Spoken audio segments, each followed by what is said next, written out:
इस वक्त की बड़ी खबर आपको बताते हैं, यूक्रेन में फंसे गोंडा के 12 से अधिक छात्र। बीजेपी सांसद बृजभूषण शरण सिंह ने विदेश मंत्री को लिखा पत्र। छात्रों की सकुशल वतन वापसी को लेकर लिखा पत्र। तो ये बड़ी खबर आपको बताते हैं, यूक्रेन में फंसे हैं गोंडा के 12 से अधिक छात्र। और ये बड़ी खबर इस वक्त बीजेपी सांसद बृजभूषण शरण सिंह ने विदेश मंत्री को चिट्ठी लिखी है और ये कहा भी गया था कि आप विदेश मंत्रालय से सीधा संपर्क कर सकते हैं तमाम सांसदों राज्यसभा और लोकसभा के। और यहाँ छात्रों की सकुशल वतन वापसी की मांग की गई है। यूक्रेन में फंसे गोंडा के 12 से अधिक छात्र। गोंडा सांसद ने बीजेपी सांसद बृजभूषण शरण सिंह ने विदेश मंत्री को पत्र लिखा और अपने क्षेत्र के 12 छात्रों की सकुशल वतन वापसी की बात रखी। तो बीजेपी सांसद ने अपने गोंडा के जो 12 छात्र यूक्रेन में फंसे हुए हैं उनकी वापसी की बात रखते हुए ये पत्र लिखा है विदेश मंत्री को।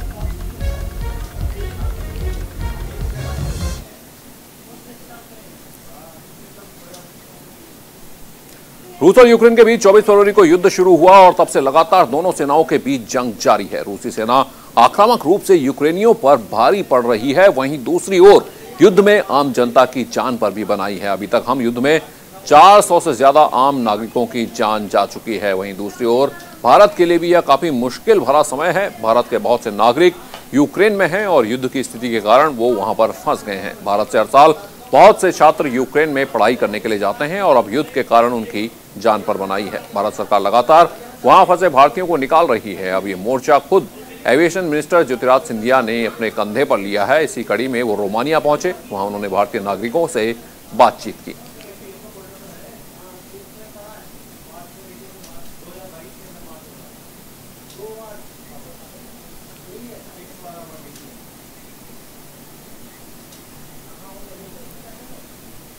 और वहीं स्वामी प्रसाद मौर्य पर हमले को लेकर बोली संघमित्रा, मेरे पिता पर हमला बेहद शर्मनाक। संघमित्रा ने कहा, हमला करने वाले लोग बीजेपी के थे, पार्टी के कुछ लोग ही बीजेपी को बदनाम करना चाहते हैं, मैं बीजेपी नहीं छोड़ूंगी, ये संघमित्रा ने कहा। स्वामी प्रसाद मौर्य पर हमले को लेकर बोली संघमित्रा, मेरे पिता पर हमला बेहद शर्मनाक है, मैं बीजेपी नहीं छोड़ूंगी, हमला करने वाले लोग बीजेपी के थे, ये कहा संघमित्रा ने। तो ये बड़ी खबर इस वक्त आपको बता दें, पार्टी के कुछ लोग ही बीजेपी को बदनाम करना चाहते हैं।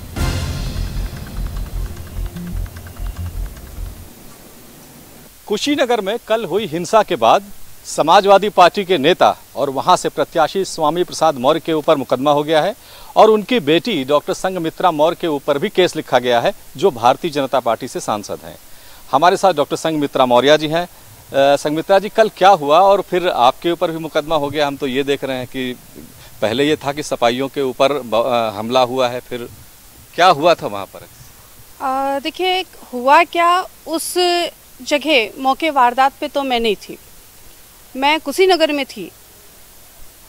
वहाँ पर हमें जानकारी मिली कि पिताजी के ऊपर हमला हुआ है, रोड शो में जा रहे थे और उनके ऊपर हमला किया गया है।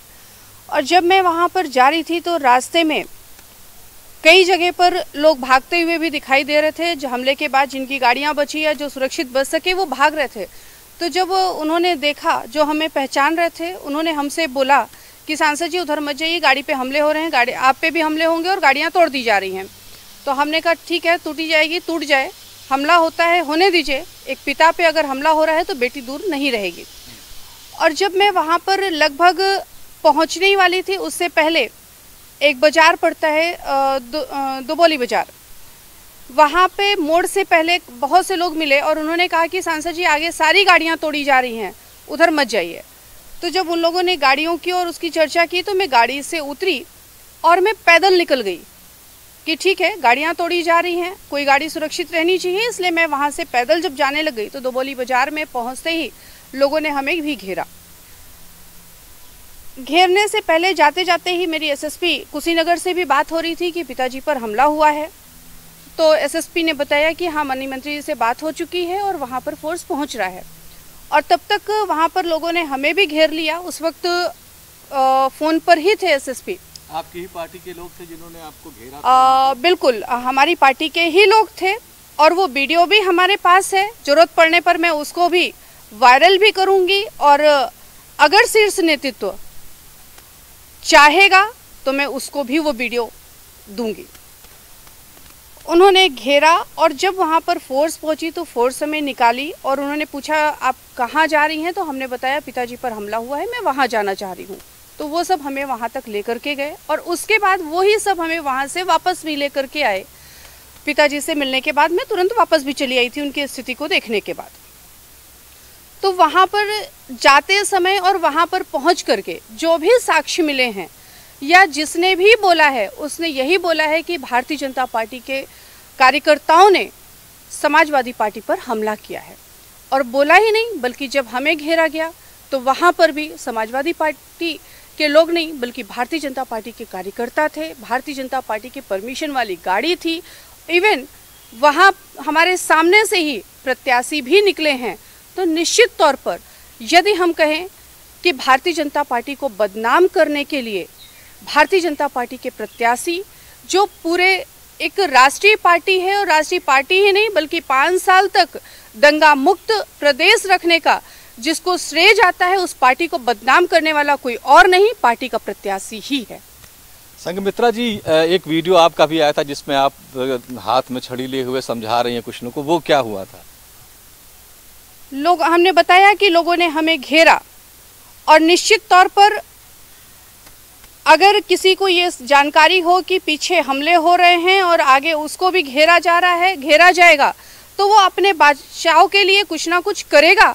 और वहाँ पर हमें आसपास देखने पे कुछ ऐसा नहीं दिखा। एक घर के सामने छड़ी दिखी, उस छड़ी को ही, और वो छड़ी भी ज़्यादा बड़ी नहीं, 1 हाथ की छड़ी है, उस छड़ी को मैं लेकर के निकली थी कि यदि हम पर कोई वार करेगा तो एक आध वार तो हमारी तरफ से भी होगा।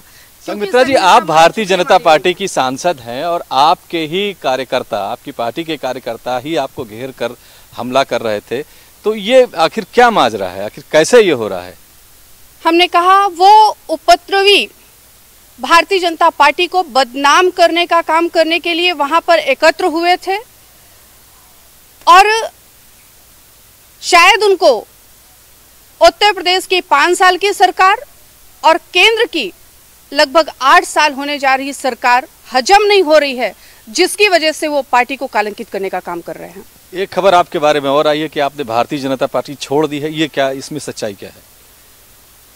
फिलहाल ना हमने भारतीय जनता पार्टी छोड़ी है और ना हमारा छोड़ने का इरादा है, क्योंकि मैं भारतीय जनता पार्टी की कार्यकर्ता हूं और आगे भी बनी रहूंगी। भारतीय जनता पार्टी से मैं सांसद हूं और आगे भी बनी रहूंगी। अंतिम सवाल है कि जिन लोगों ने ये सब हंगामा किया, आपके ऊपर हमला किया या किसी भी प्रत्याशी के ऊपर, अन्य दल का ही क्यों ना हो, उसके ऊपर हमला, आप इसकी शिकायत अपने आला कमान से करने जा रही हैं, करेंगी?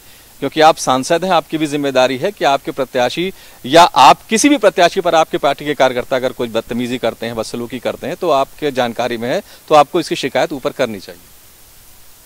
देखिए, जहां तक बात शिकायत की है, निश्चित तौर पर ऊपर तक सारी चीजें पहुंच चुकी होंगी और मैं आज ही नहीं, पिछले कई सालों से मैं कभी भी किसी भी कार्यकर्ता की या किसी भी नेता की शिकायत आला कमान से आज तक मैंने नहीं किया है। और अगर आला कमान की तरफ से पूछा जाएगा तो मैं जरूर प्रूफ के साथ में दूंगी। अपनी तरफ से मैं किसी की कोई शिकायत करने वाली नहीं हूँ। प्रदेश नेतृत्व में आपका कुशल क्षेम पूछा, आप जब वहां से आई हैं, जो कुछ भी आपके साथ हुआ, किसी यहाँ पर प्रदेश स्तर के किसी नेता से या मुख्यमंत्री जी से कोई बात हुई हो, पूछा हो आप कैसी हैं, क्या हुआ था?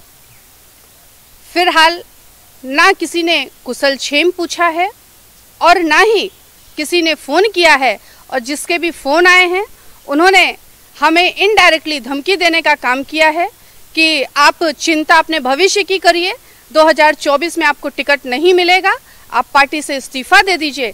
और मैंने उनको भी स्पष्ट तौर पर कहा है कि मैं पार्टी से इस्तीफा नहीं दूंगी और टिकट 2024 की कौन चिंता करता है, यहाँ तो 2 घंटे बाद क्या होने वाला है जिंदगी का भरोसा नहीं होता है। अच्छा, एक और सवाल आखिरी मेरा ये है कि जो सहयोग नहीं मिला, आप तारीख कुशल क्षेम तक नहीं पूछेगी पार्टी के आला कमान के द्वारा, आप सांसद हैं पार्टी की, तो क्या इस तरह कोई नाराजगी है पार्टी से आपकी कि कम से कम हालचाल तो लेना चाहिए था या आपकी मदद करनी चाहिए थी? हमें फिलहाल पार्टी से कोई नाराजगी नहीं है, क्योंकि हमारी पार्टी बहुत बड़ी है, हमारा परिवार भारतीय जनता पार्टी परिवार बहुत बड़ा है और यह समय चुनाव का है। आज कल जो है 6ठे चरण का मतदान है, 7 तारीख को 7वें चरण का मतदान है और इस लास्ट मोमेंट पर हमारे पार्टी का हर बड़ा नेता हो या छोटा कार्यकर्ता हो, सब इस लोकतंत्र की लड़ाई में लगे हुए हैं तो निश्चित तौर पर समय नहीं है, इसलिए हमें किसी ने कुशल क्षेम नहीं पूछा, इसका हमें अफसोस भी नहीं है। कुशीनगर से किसके लिए आप कैंपेनिंग कर रही हैं? वहाँ से आपके पिताजी भी प्रत्याशी हैं, भारतीय जनता पार्टी के भी लोग हैं। हमने अपनी स्थिति को शुरू में ही क्लियर कर दिया था कि मैं पिताजी के खिलाफ प्रचार नहीं करूंगी, और हमने किया भी नहीं, और ना ही हमें पार्टी की तरफ से जिम्मेदारी दी गई वहां जाने की। ये और अच्छी बात है क्योंकि हमने स्पष्ट किया था, इसलिए पार्टी को जिम्मेदारी देने का भी नहीं बनता है और उन्होंने दिया भी नहीं, और मैंने किसी का प्रचार किया भी नहीं, और ना मैं किसी के लिए वहां पर प्रचार करना चाहती हूं। लेकिन जो कल पिताजी के साथ हुआ, उसके होने के बाद एक सांसद होने के नाते नहीं, एक बेटी होने के नाते हमने आह्वान किया है और वो आह्वान हमारा जारी है।